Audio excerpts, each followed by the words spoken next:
Mais du coup, les origines coloniales de la partition, parce que c'est ça le plus important dans cette histoire, c'est que l'Inde, ça a été séparé en plusieurs pays, mais ça n'a pas été décidé à l'origine par et pour les gens de ces pays. D'où le fait que ça a été un bordel monstre, en fait. Et les raisons de cette division, c'est à cause de tensions, et ces tensions, il y en avait quelques-unes avant. Mais elles sont pas arrivées toutes seules non plus. Mais justement, c'est ce qu'on va voir. Donc les origines de la partition remontent au XVIIe siècle, lorsque la Compagnie britannique des Indes orientales... J'ai une vidéo qui a 10 ans sur le sujet. Je pense que c'est vraiment un des plus gros antagonistes du 17e, 18e siècle, la Compagnie britannique des Indes orientales. Donc c'est une société privée spécialisée dans le commerce de richesses indiennes, telles que les épices et la soie, commença à acquérir des terres indiennes, à prendre le contrôle des gouvernements locaux et à adopter des lois qui allaient à l'encontre des traditions culturelles ancestrales. On part super bien déjà. Quand je vous dis que c'est des antagonistes de l'histoire, ces gens, ils arrivent, ils chopent des terres, ils foutent le sbeul entre tout le monde et ils imposent des trucs qui vont contre tout le monde. C'est comme si tu débarques en France et t'interdisais le pinard, tu foutrais la merde tout de suite. En 1857, les soldats indiens se mutinèrent, ce qui incita le gouvernement britannique à dissoudre la compagnie et à prendre le contrôle de l'Inde. La compagnie des Indes orientales et des Indes occidentales aussi, c'est une autre, hein, mais c'est une compagnie privée avec une armée qui à la base du coup fait du commerce, sauf qu'au bout d'un moment en fait la Grande-Bretagne ils ont délégué à la compagnie la gestion de certains trucs comme typiquement l'Inde. Donc c'est ces gars-là, avec une armée quasi plus grande, si ce n'est plus grande que celle du Royaume-Uni, qui du coup géraient des colonies à l'autre bout du monde en faisant comme bon leur semblait. Et voilà, sauf que du coup la compagnie des Indes orientales faisait n'importe quoi. Et la Grande-Bretagne, au bout d'un moment, a fini par dire « Ok, en fait, on va reprendre les rênes parce que, genre, même nous qui faisons n'importe quoi, ça a l'air vaguement moins pire que vous. » Alors, ça a l'air sympa dit comme ça, mais c'était absolument pas dans le but que ça se passe mieux pour les locaux, qu'on soit d'accord. C'était juste pour éviter d'autres mutineries. Le nouveau Raj britannique nomma alors des fonctionnaires dont beaucoup n'avaient jamais mis les pieds en Inde, afin de maintenir sa colonie dans le droit chemin. Le Raj britannique, donc, c'est l'Inde britannique. Hein, le Raj, c'est royaume en Indie, et du coup, c'est ce que les Britanniques ils ont fait en fait. Ils ont tout réorganisé, ils ont refait toute l'administration, ils ont fait venir plein d'Anglais qui savaient même pas où était l'Inde pour administrer des coins et des gens dont ils savaient rien. Ces administrateurs britanniques privilégiés et leurs familles vivaient dans la richesse et le luxe, tandis que la plupart des Indiens vivaient dans la pauvreté. Alors qu'elle dépouillait l'Inde de ses richesses et tirait profit de ses ressources naturelles, la Grande-Bretagne subdivisa 60% du pays en provinces et reconnut des centaines d'États princiers, des entités autonomes préexistantes supervisées par des monarques locaux. Le fameux diviser pour mieux régner. C'est comme ça d'ailleurs que l'Inde a été chopée par les Occidentaux en premier lieu. Donc il y avait plein de petits royaumes et de principautés éparpillés partout. Les Français et les Anglais, ils se sont alliés avec certains des dirigeants de ces principautés et de ces royaumes, qui pouvaient déjà pas piffrer d'autres, du coup, parce que forcément, s'il y a des entités politico-géographiques, il y a des conflits, c'est comme ça, c'est la vie. Et en fait, ils se sont servis d'eux pour se faire la guerre par proxy, en les engrainant, en leur filant des armes, etc. Et quand tout le monde a été à genoux, ils sont juste venus, ils se sont servis en fait. Alors surtout les Britanniques, mais les Français avaient quand même leur petit comptoir commercial et tout leur bordel là-bas. Même parler à faire avec la Gaule, absolument. Littéralement, c'est plein de petits groupes politico-géographiques qui peuvent pas tous se piffrer entre eux. Et du coup, il y a des gens de dehors plus puissants qui vont en profiter pour faire la guerre à travers eux. La guerre par proxy, comme on dit. Afin de maintenir sa domination, le Raj britannique mit délibérément l'accent sur les différences entre les communautés religieuses et ethniques, comme l'explique le géographe A.J. Christopher. Les administrateurs coloniaux utilisèrent des caractéristiques telles que la religion et la couleur de peau pour ségréguer et isoler leurs sujets. Ils finirent par établir un rôle politique limité pour les Indiens, mais le processus d'obtention de ces postes montait souvent les hindous et les musulmans les uns contre les autres. Ça, j'en parle justement dans la vidéo que j'ai faite sur Bollywood. La société indienne de base est très ségrégationnée et très segmentée, mais elle n'était pas autant que sous le Raj, justement. Donc diviser pour mieux régner, on va effectivement diviser les gens par groupes religieux. Les musulmans d'un côté, les sikhs de l'autre, les hindous de l'autre. Hindou, ça n'avait pas la même définition qu'aujourd'hui, c'était plein de pratiques différentes que les Anglais ont juste regroupées sous un terme chapeau. L'hindouisme existait, mais c'était très vaste, c'était pas un truc aussi cadré que ce que c'est aujourd'hui. Et du coup, ils ont favorisé les hindous qui, pour eux, étaient le groupe majoritaire. Et forcément, quand tu fais ça, bah, ça fout un peu le mort aux autres, quoi. Typiquement, c'est ce qui s'est passé au Rwanda. Lord Curzon, le vice-roi viceroy, c'est vice-roi, j'ai jamais pensé. Je suis complètement débile. Le vice-roi britannique des Indes accentua encore ses divisions lorsqu'il sépara en 1905 la plus grande province de l'Inde, le Bengale, en 2 régions distinctes. L'une à majorité musulmane, l'autre à majorité hindoue. Curzon, il divise le Bengale, voilà. Donc même si cette... colonialiste convaincu de l'infériorité des Indiens, Curzon dut faire face à une forte résistance à cette tentative de diviser pour mieux régner. Même si cette tentative de partition ne dura que jusqu'en 1911, elle alimenta un mouvement d'indépendance au sein du Congrès indien, un parti politique qui avait été créé par les élites éduquées dans l'objectif de négocier avec le Raj britannique. Elle stimula également la formation de la Ligue musulmane, un parti politique militant pour les droits des musulmans en Inde. Incroyable contre son camp de Curzon. Donc la lutte pour l'indépendance, ça, vous connaissez au moins Gandhi normalement. Au début du XXe siècle, l'avocat et homme politique Mohandas Mahatma Gandhi fut élu au Congrès national indien et commença à faire pression pour obtenir l'indépendance par la désobéissance civile non violente.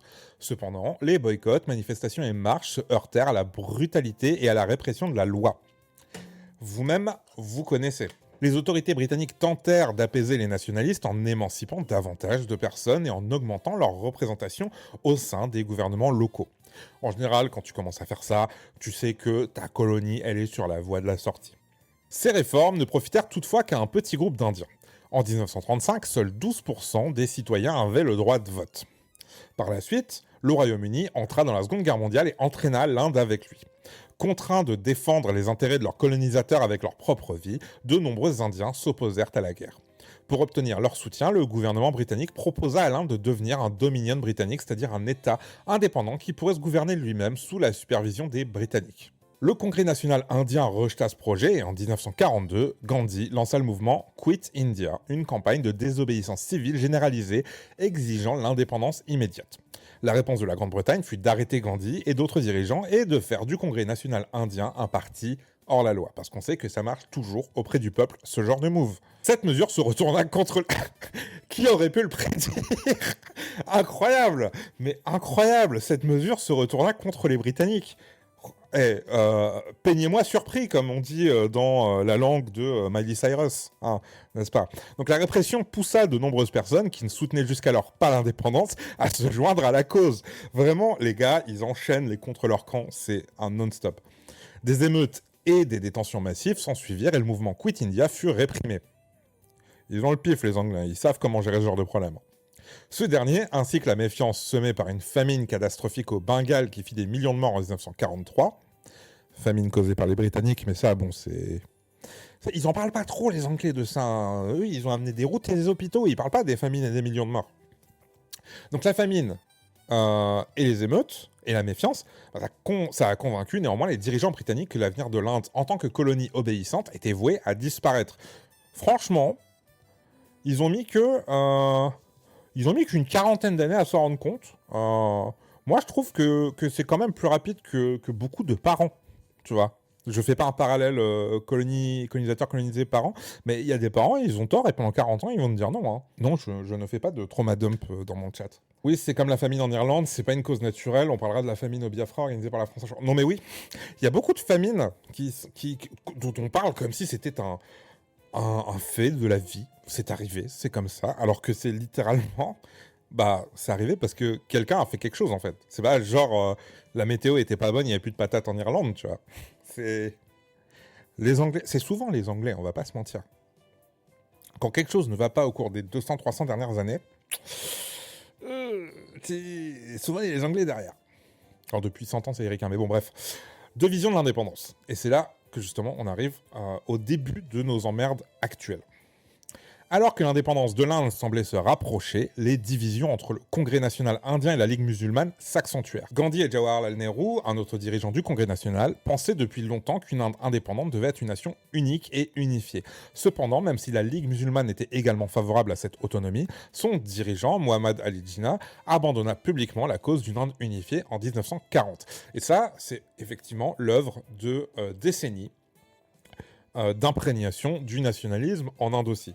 Parce que si le nationalisme, ça se répand très vite en Europe, ça se répand aussi très rapidement dans les zones colonisées Parce que forcément, si on te dit, en vrai, mon ref, avoir sa propre terre pour son propre peuple, avec sa propre culture, quand il y a des gars qui sont pas d'ici, qui sont en train de squatter et imposer des trucs, ça donne envie.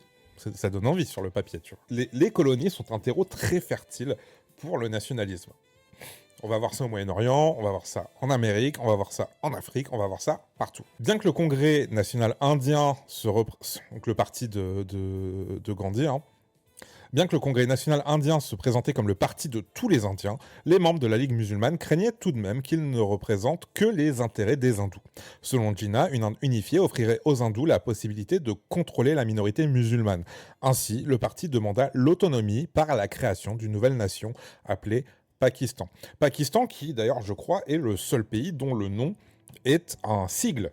Ça a été bricolé pour dire que ça voulait dire Pakistan, donc pays pur, hein, en ourdou. Mais c'est le P pour le Punjab, le A de l'Afghanistan, le K du Cachemire, le I de l'Hindoustan, et le Stan, ça vient de Baloutchistan. Et ils n'ont pas compté la partie du Bengale qui était au Pakistan. Le Pakistan, c'est littéralement, ouais, on a pris les noms de toutes les régions principales et on a fait un truc avec. Si vous ne saviez pas. La situation devint encore plus tendue suite à l'échec des pourparlers entre les deux groupes en 1946 et à l'appel de Jinnah à une journée d'action directe de protestation des musulmans. Nous aurons soit une Inde divisée, soit une Inde détruite, déclara-t-il. Forcément, l'ambiance, elle est pas ouf. Cet appel eut des conséquences catastrophiques. Le 16 août 1946, des émeutes entre musulmans et hindous éclatèrent à Calcutta, la capitale de la province du Bengale. Le Bengale, les pauvres, ils enchaînent depuis le début. Ils sont même pas dans le non-Pakistan. L'air était électrique, écrivait un responsable militaire dans un rapport. Le résultat de cette émeute fut une méfiance totale entre les communautés. On estime que le conflit fit 4000 morts, 10 000 blessés et 100 000 sans-abri. Résultat des destructions de bâtiments, bien sûr. Donc là, déjà, l'ambiance, elle est pas ouf, entre musulmans et hindous. Et en plus de ça, on rajoute les skills en géographie et en sensibilité culturelle des Britanniques. Alors que l'Inde était au bord de la guerre civile, l'intérêt de la Grande-Bretagne à maintenir son contrôle déclinant s'évapora. Bizarrement. En mars 1947, face à la pression internationale pour se retirer, George VI envoya son cousin, Lord Louis Mountbatten, en Inde afin de gérer le retrait de la Grande-Bretagne. Mountbatten, qui n'y connaît R. Donc Mountbatten réussit à convaincre les dirigeants d'accepter la création de deux nouveaux États. L'Inde à majorité hindoue et le Pakistan à majorité musulmane. C'est ce qu'on a aujourd'hui. Cependant, bien qu'on lui laissât 1 an pour accomplir sa tâche, il précipita sa mission, ne donnant à Cyril Radcliffe, un avocat britannique qui n'avait jamais mis les pieds en Inde, que 5 semaines pour diviser le pays en deux et délimiter les frontières des nouvelles nations. Le bouc, il s'est fait payer des vacances pendant 1 an en Inde par son zinc, et c'est vraiment comme un lycéen, une veille de rendu de dissertation, il s'est pointé et il a dit à quelqu'un d'autre, mon gars, t'as 5 jours, ce pays t'y connaît R, bah faut que tu fasses d'autres pays avec maintenant. Donc on comprend pourquoi c'est encore la merde aujourd'hui. Il y a le pauvre Radcliffe, là, il a rien demandé à personne, il sait même pas où c'est l'Inde, et d'un coup on lui dit, il faut que tu divises le pays en deux et tu délimites des frontières, en faisant en sorte que tout le monde ne se foute pas sur la gueule à cause de ça. Il a pas réussi. Les États princiers pouvaient décider de la nation à laquelle ils souhaitaient se joindre, et Radcliffe et son équipe avaient pour consigne de tracer des frontières qui respectaient les majorités religieuses et privilégiaient les frontières contiguës. La ligne Radcliffe était facile à tracer dans les régions à majorité distincte, mais Radcliffe ne tarda pas à constater que les groupes religieux étaient dispersés dans toute l'Inde. Incroyable! La vie, c'est pas la terre du milieu. C'est trop bizarre. Il n'y a pas les humains là, les elfes là et les orques là-bas. Il s'est rendu compte qu'il y avait des régions où en fait c'était pas aussi simple que indiens, hindous là et musulmans là-bas. Il était donc particulièrement difficile de tracer une ligne dans les régions comme le Bengale ou le Pendjab où les populations hindoues et musulmanes étaient presque égales. Incroyable surprise. Donc finalement, Radcliffe et son équipe, dont aucun membre n'avait de réelle expertise en cartographie ou en politique et culture indienne, les gars savaient pas tracer de carte, connaissaient pas la politique du pays, connaissaient pas la culture, les cultures du pays. Donc ils ont juste divisé les deux provinces en deux et en attribuèrent environ la moitié à chaque nouvelle nation. Par conséquent, le nouveau Pakistan ne serait pas un territoire unique, mais serait divisé en deux parties distinctes, chacun d'un côté de l'Inde. Allez, attends, il faut que je vous montre, parce que c'est complètement teubé la carte qu'il a fait. Hein. Vraiment, genre, le type n'en avait absolument rien à battre. Mais non, le mec était pas fort du tout. Enfin, littéralement, t'avais l'Inde, comme ça, tu vois, et le Pakistan. C'était un utérus, voilà. C'était foutu comme un utérus. T'avais les deux ovaires et l'utérus au milieu. Voilà, c'est littéralement ce qu'il a fait. La majeure partie du pays, appelé Pakistan occidental, se trouvait au nord-ouest de l'Inde, et la plus petite, le Pakistan oriental, se trouvait au Bengale, à l'est de l'Inde. Cette décision fut désastreuse. Des centaines de milliers d'hindous et de musulmans se retrouvèrent coincés dans la mauvaise nouvelle nation, et le Bengale fut séparé du reste du Pakistan par plus de 1500 kilomètres. T'imagines, genre, là t'es en France, et si tu vas à l'ouest, tu dois traverser toute l'Allemagne pour arriver dans l'autre partie de la France. Genre, c'est ça qu'il a fait, le Radcliffe. Les 14 et 15 août 1947, le Pakistan et l'Inde devinrent des dominions de la couronne britannique, étant assurés de devenir un jour totalement indépendants. Mountbatten refusa cependant de publier les cartes pendant 2 jours, afin de maintenir l'attention du monde sur la bonté de la Grande-Bretagne. Très Trumpien comme move. Ça, très ado immature. Oui, l'Arménie et l'Azerbaïdjan, effectivement, c'est pareil, il y a des enclaves dans des enclaves dans des enclaves, si je dis pas de conneries. C'est encore pire. Genre, pour aller dans certains coins de l'Arménie, tu dois passer par l'Azerbaïdjan, par l'Arménie, par l'Azerbaïdjan et repar l'Arménie. C'est si je ne dis pas de conneries. Donc, ce que la Grande-Bretagne présenta comme un triomphe était en réalité le début de la plus grande migration humaine de l'histoire, ainsi que l'un des épisodes les plus violents de l'humanité. Ne sachant pas exactement où les frontières avaient été tracées et dans quel pays elles vivaient, près de 18 millions de personnes firent leurs bagages et se mirent en route pour rejoindre le bon pays. Comme on l'a dit juste avant, les cartes n'ont pas été publiées avant 2 jours. Donc les gens, par peur de violence, étaient prêts à partir, mais ils ne savaient pas s'ils étaient déjà dans le bon pays ou pas.